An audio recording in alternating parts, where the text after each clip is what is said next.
आए थे, निर्मल में आए थे और उन्होंने सीधे सीधे ये कहा है कि बीजेपी जो है मजलिस पार्टी से बिल्कुल नहीं डरती, खास करके तेलंगाना में। अब सीधा क्या आप समझते हैं कि और भी कुछ और एक पार्टी के लीडर ने कहा ना, 2023 में सरकार बनाएंगे और एक पार्टी लीडर ने कहा ना कि हम वो भी कुछ केटीआर भी कह रहे थे कि हम एमआईएम से नहीं डरते। और अच्छा, एक और पार्टी ने कहा, पुरानी पार्टी, हाँ, तीनों ने मिलके, देखिए टीआरएस, कांग्रेस, बीजेपी सब मिलके लैला की वाहवाह कर रहे हैं और सबकी जबान पे से ओवैसी एमआईएम है।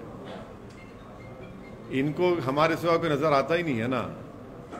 क्या बात है यार, अच्छी बात है, चलिए, मगर इनको हम इन तमाम को बोलना चाह रहे हैं कि हम भी किसी से नहीं डरते, हम सिवाय अल्लाह के किसी से नहीं डरते, बस। और क्या है, पॉलिटिकली क्या समझते हैं कि बीजेपी जो है आपको टारगेट करके पॉलिटिकल माइलेज ज्यादा देगी? देखिए अमित शाह साहब को, होम मिनिस्टर को बड़ी तकलीफ है कि वो हमारे कॉन्स्टिट्यूंसी में आए थे, चार मीनार के दामन में आए, दोनों वार्ड लूज कर गए। उत्तर प्रदेश के मुख्यमंत्री को हमारे कॉन्स्टिट्यूंसी में 4 घंटे फिराया, कुछ फायदा नहीं हुआ, हार गए। तो उनको वो बड़ी तकलीफ है, इसीलिए वो अपनी तकलीफ का इजहार कर रहे हैं। दूसरों को भी तकलीफ है, तो हम भी किसी से नहीं डरते। ये बार बार ये लोग डर की बात क्यों करते? डरने की बात, डेमोक्रेसी में डर क्यों हो रहा है?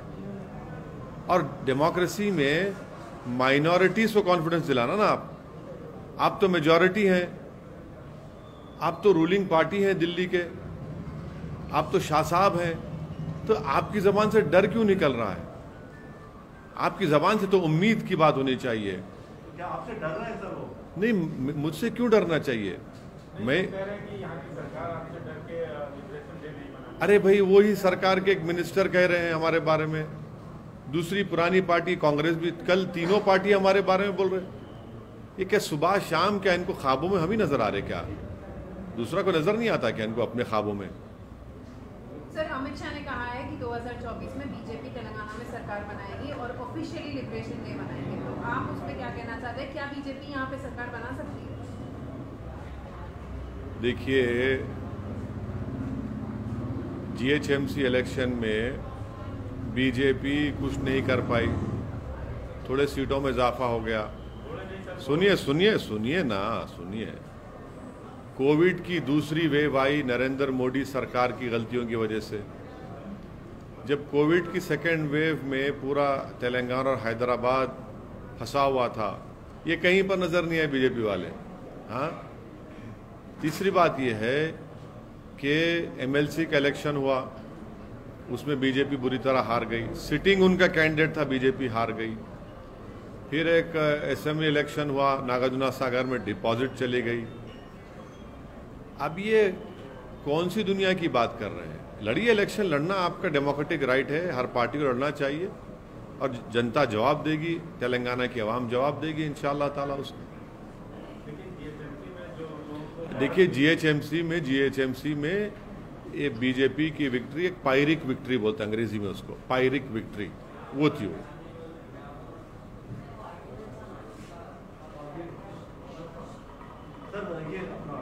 प्रधानमंत्री जो सीईओ मीटिंग में कहे कि वो भी रेडिकलाइजेशन के खिलाफ है और मॉडरेट जो है बात को पसंद करते हैं। देखिए, हमारा मानना यह है कि रेडिकलाइजेशन जहाँ कहीं भी होता है, जिस किसी समाज में होता है, वो उस मुल्क, उस कंट्री, उस देश के लिए, रूल ऑफ लॉ के लिए खतरा है। हम प्रधानमंत्री से ये जानना चाहेंगे कि कानपुर में एक 10 साल की लड़की अपने बाप को बचा रही थी, एक मॉब जमा होकर मार रहा था उसको, वो क्या रेडिकलाइज नहीं हुआ मॉब? वो एक आदमी चूड़ियां बेचता है तो उसको चूड़ियां बेचने की इजाजत नहीं है क्योंकि उसका नाम मुसलमान है, क्योंकि वो एक मुसलमानों में ओबीसी मंसूरी बरादरी से उसका ताल्लुक है, उसका ताल्लुक चौरी चौरा के बुजुर्गों से। और फिर तीसरा ये है कि जो जितने मॉब लिंचिंग के वाकयात हो रहे हैं, वो जो लोग नारे लगा रहे हैं जंतर मंतर पर, वो भी तो रेडिकलाइज हो चुके हैं।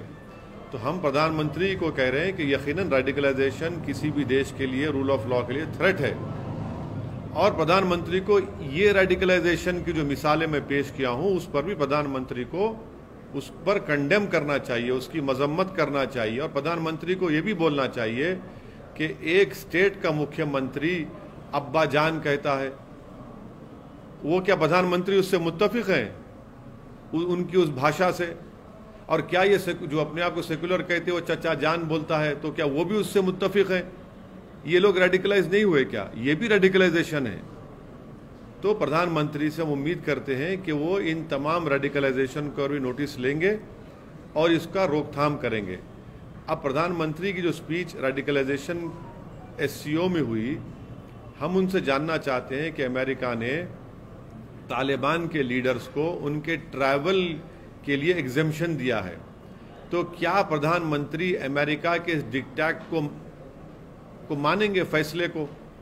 हम ये इसलिए पूछ रहे हैं क्योंकि भारत यूनाइटेड नेशन की सैंक्शन कमेटी का चेयरमैन है, तो क्या अमेरिका के हुक्म पर, क्या भारत अमेरिका के हुक्म को मानकर तालिबान के इन तमाम लीडर्स को डिलिस्ट करेगा, या फिर इनको यूएपीए की टेरर लिस्ट में इनका नाम शामिल करेगा? ये प्रधानमंत्री को बताना पड़ेगा, क्योंकि अमेरिका ने तालिबान के लीडर्स के ट्रैवल के एग्जेम्पशंस दिए हैं। तो फिर क्या हम भी उसको मानेंगे क्या? ये देश को बताना चाहिए मोदी सरकार। सर, ये चाचा जान की बात कर रहे तो हाल ही में राकेश टिकैत ने आपके ऊपर भी टिप्पणी की थी कि चाचा जान जो है सपोर्ट कर रहे हैं बीजेपी को, लेकिन आपने तो पहले फार्मर्स के पक्ष में बोला था, फार्मर्स स्ट्राइक के, तो क्या ऐसी बात हो गई कि राकेश टिकैत? नहीं, आज भी मेरा मानना यह है कि जो फार्म लॉज बनाए गए वो भारत के संविधान के, भारत के आईन के खिलाफ है, और वो किसानों के मफाद में नहीं है, बल्कि वो बड़े इंडस्ट्रियलिस्ट को उससे फायदा पहुंचेगा। आज भी हमारा स्टैंड वो है, उसमें कोई स्टैंड में तब्दीली नहीं आई। राकेश टिकैत ने जो अब देखिए, ऐसा है ना कि ये इनका माइंडसेट है, इनको लगता है कि मुसलमान को इस तरह से पुकारो, तो चाहे वो उत्तर प्रदेश के मुख्यमंत्री हों या ये मौसूफ हों, ये इनकी मानसिकता को, इनके माइंडसेट को का इजहार करता है, जिसमें मुसलमानों से कूट कूट कर नफरत भरी हुई है। तो मुझे कोई फर्क नहीं पड़ता, ये देश देख रहा है, उत्तर प्रदेश के मुसलमान इसको सुन रहे हैं, देख रहे हैं, और इसको अंग्रेजी में कहते हैं डॉग विजिल पॉलिटिक्स। उर्दू में तर्जुमा करेंगे तो कुत्ते की सीटी की सियासत इसको कहते हैं। इसी में ये इंडल्ज कर रहे हैं और ये देख रहे हैं लोग। तो राकेश टिकैत के बारे में आप बोल रहे हैं कि वो भी मुसलमानों से, देखिए जो इस तरह की बातें करते हैं, इस तरह के शब्द का इस्तेमाल करते हैं, वो सिर्फ मुसलमानों के खिलाफ इस्तेमाल करते हैं ना।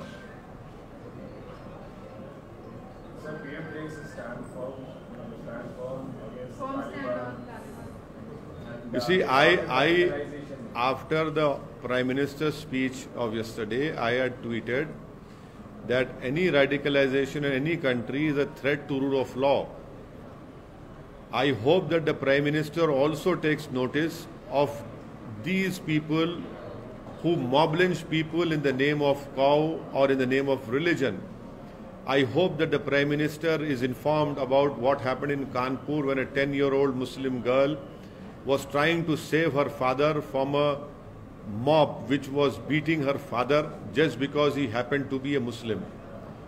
I hope that the Prime Minister has taken notice of what has happened in the capital of our country at Jantar Mantar, wherein a mob assembled and raised slogans about annihilation of the Muslims.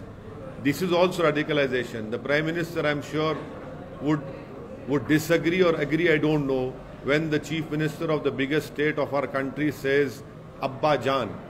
That also has to be taken note of. So radicalization is happening, and the Prime Minister should take note of who has radicalized these people, who are calling Nathuram Godse a savior.